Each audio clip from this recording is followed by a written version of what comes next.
Satisfaction के लिए कि हमें पता तो होना चाहिए कि आखिर हम असफल क्यों हुए, आखिर हम गरीब क्यों रह गए, आखिर 90% लोग गरीब क्यों रह जाते हैं। तो क्या है कि नौकरियां बहुत कम है। अब इसका कारण ढूंढते हैं, क्योंकि अगर नौकरी उतनी हो जाए जितने लोग हमारे यहाँ काम करने वाले हैं, तो ये वाली समस्या खत्म हो जाएगी। फिर एक और जो समस्या है वो क्या है कि सबकी सैलरी जो है या सबका जो आय है वो एक समान हो, फिर उस पे आएंगे कि वो क्यों नहीं हो रखी है, उसमें क्या दिक्कत है। तो अभी हमें मोटे मोटे दो कारण दिख रहे हैं। एक, नौकरी नहीं है, मतलब जिनके पास नौकरी है ही नहीं। दूसरा, कि इनमें से जिनके पास नौकरी है उसमें से अधिक संख्या लोग कम पैसे की नौकरी कर रहे हैं, कम पैसे की जॉब कर रहे हैं। 8,000, 10,000, 12,000, 20,000, 25,000, 30,000, 40,000, 50,000, 80,000। 1 लाख से कम वाले को हम लोग कम ही समझ के चल रहे हैं। ठीक, मतलब एक बढ़िया फर्स्ट क्लास जिंदगी जीने के हिसाब से हम देखें, क्योंकि जब इस दुनिया में आए हैं और काम हम सब करने को तैयार हैं, तो भैया इतनी जिंदगी तो हमें चाहिए, है ना।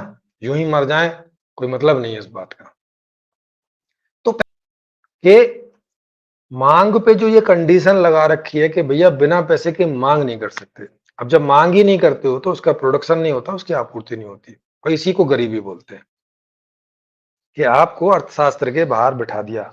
अमीरी क्या है कि अमीर लोगों के पास पैसा है तो वो मार्केट में जो मर्जी मांग कर सकते हैं, उसका प्रोडक्शन हो जाता है, उसकी आपूर्ति हो जाती है, वो सारी सुख सुविधाओं का एंजॉय करते हैं। दैट इज द अमीरी। और ये जिनके पास नहीं है, या जितनी जितनी इनमें से नहीं है, उतने उतने वो गरीब, और जिनके पास बिल्कुल नहीं है वो बिल्कुल गरीब, पूरी तरह से। यही अमीरी गरीबी होती है, और तो कोई अमीरी गरीबी है नहीं इसके अलावा। तो मूल कारण समझ में आ गया। अर्थशास्त्र की ये नीति, ये खराब नीति, ये गलत नीति। कौन सी नीति? के मांग पर ये कंडीशन रखी हुई है कि भैया पैसा दोगे तो मिलेगा। जैसे उदाहरण के लिए आप अपने घर में देखो, कई लोगों को ये अभी समझ में शायद ना भी आ रहा हो। अपने घर में देखो, अगर बाप बोल दे बच्चे को, भी 5 साल का 10 साल का बच्चा, उसे बोल दे कि बेटा मांग तब करियो जब पैसा दे दियो मुझे, है ना। वो मांग करे, पापा साइकिल लाओ, पापा मिठाई लाओ, पापा चॉकलेट लाओ, पापा कपड़े लाओ। तो पापा तो उसको बोलते नहीं कि नहीं नहीं, पैसा कहाँ है, पैसा दो। तुम मांग कर रहे हो, पैसा पैसा, अर्थशास्त्र का नियम है पैसा दो। अब बेटे के पास तो पैसा है नहीं। ये सवाल आप उससे क्यों नहीं पूछते हो? क्योंकि अभी आप ऐसा सोचते हो कि ये तो अभी जॉब करने लायक है नहीं, तो ये तो कहां से पैसा लाएगा। लेकिन इस बात को थोड़ा नजरअंदाज करो, जैसे इस बात को समझने के लिए, और उसको बोलो पैसा बेटा पैसा दो। साइकिल चाहिए, हाँ ठीक है, 4,000 की है, लाओ 4,000 दो, अभी ले आऊंगा मार्केट से। वो बोलेगा मैं कहां से पैसा दूं, मेरे पास पैसा कहाँ है। तो आप बोलोगे तो फिर आपको साइकिल नहीं मिलेगी। अब साइकिल नहीं मिलेगी मतलब साइकिल का प्रोडक्शन भी नहीं होगा और उसकी आपूर्ति भी नहीं करोगे। तो माने अब आपका बेटा बिना साइकिल के ही रहेगा, माने अब ये गरीब रहेगा। ये गरीबी का कारण हो गया कि नहीं हो गया। अब इसमें आपका बेटा क्या कर सकता है? जितना मर्जी पढ़ ले, जितने मर्जी हाथ पैर मार ले, है ना। वो अब जैसे बेटा आपका बोल ले, जितना मर्जी धरती में लेट ले, हाँ कुछ भी कर ले, कहां से साइकिल आएगी? जब शर्त लगी है भैया पैसा दो, एक शर्त लगी हुई है ना, पैसा दो साइकिल लो। दुकानदार पे जाके साइकिल मांगोगे, वो बोलेगा पैसा दो साइकिल ले जाओ, पैसा दो कार ले जाओ, पैसा दो तेल ले जाओ, पैसा दो गुड़ ले जाओ, पैसा दो जूस पियो।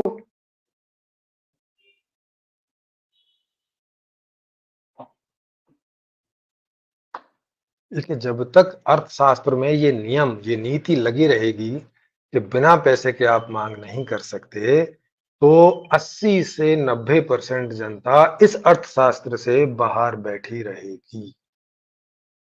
भले ही वो वोट करे, भले ही वो इस नेता को लाना है और उसको नहीं लाना है, और राम मंदिर वहीं बनवाना है, और बाबरी मस्जिद नहीं हटानी है, और ये नहीं, एक कुछ भी बोलते रहो, कोई मतलब नहीं है।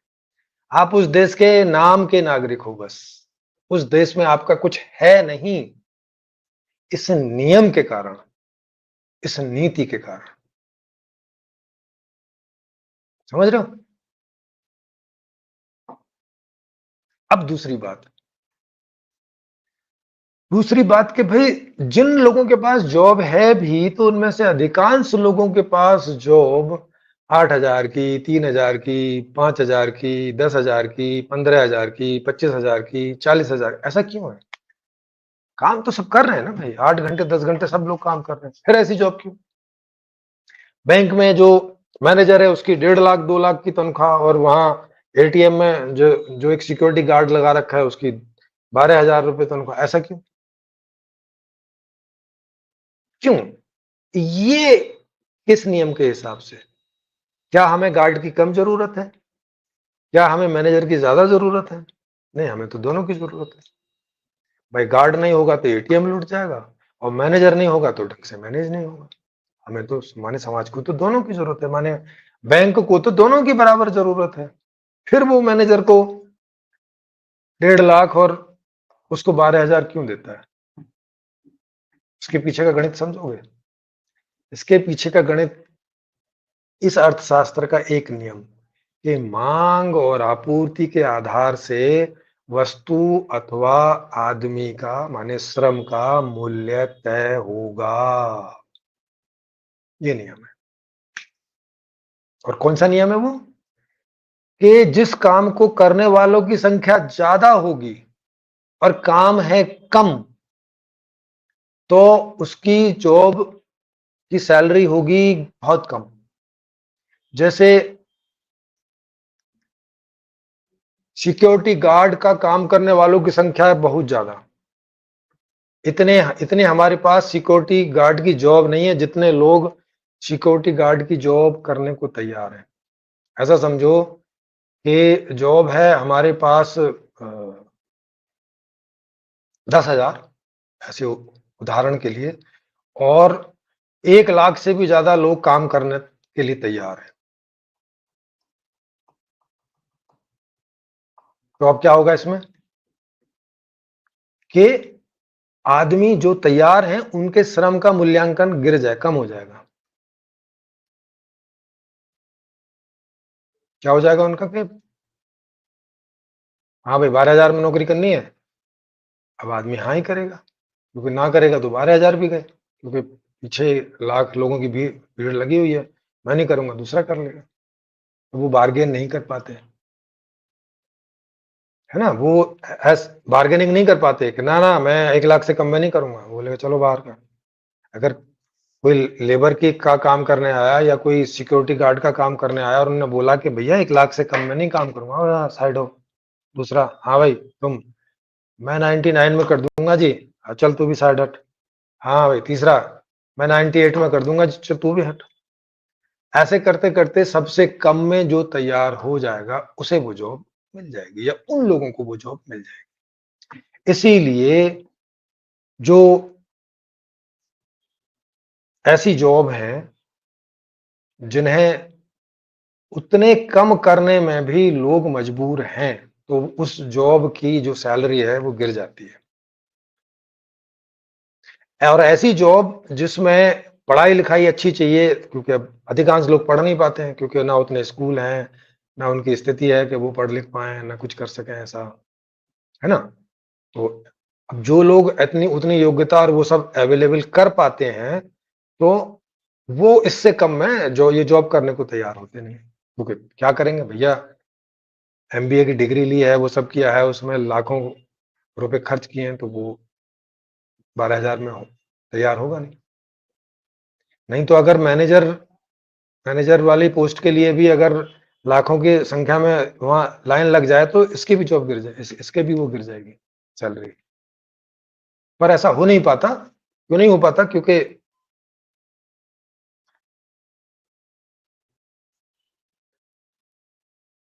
उतने लोग, उतने इंस्टीट्यूट ही नहीं है। एमबीए के कितने इंस्टीट्यूट है? बहुत ज्यादा नहीं है। डॉक्टर्स के कितने इंस्टीट्यूट है? बहुत ज्यादा नहीं। जैसे भारत में अभी कुछ समय पहले तक आईआईटी कुल 5 ही थे।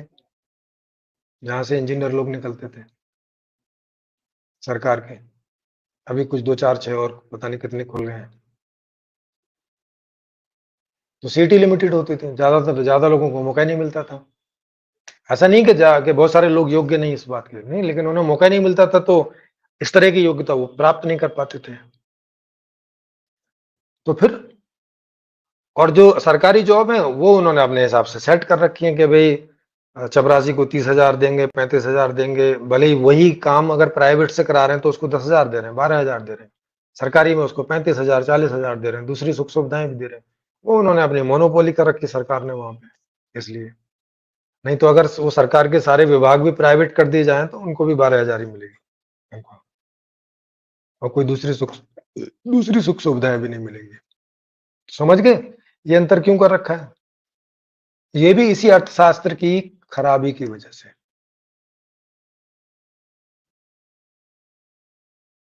ये दो प्रॉब्लम्स हैं। अब मैं यहाँ लिंक डाल देता हूं। आज के जो मूल कारण है मैंने दोनों आपको बता दिए। गरीबी के मूल कारण, और इन दोनों में भी मूल कारण देखोगे तो क्या है कि जॉब का नहीं होना। अगर सबके पास जॉब होंगी तो ये दूसरा वाला कारण नहीं बचेगा, क्योंकि जब सबके पास है तो वहां कोई कंपटीशन नहीं है, और सारे जॉब की सब पूरे समाज को जरूरत होती है, तो सब इक्वल हो जाएंगे। तो कंपटीशन की वजह से ये कम ज्यादा हो रखे हैं। तो मूल कारण जो है उसमें वो यही है कि आप बिना मुद्रा के, बिना पैसे के मांग नहीं कर सकते। ये इन दोनों में भी ये मूल कारण होगा।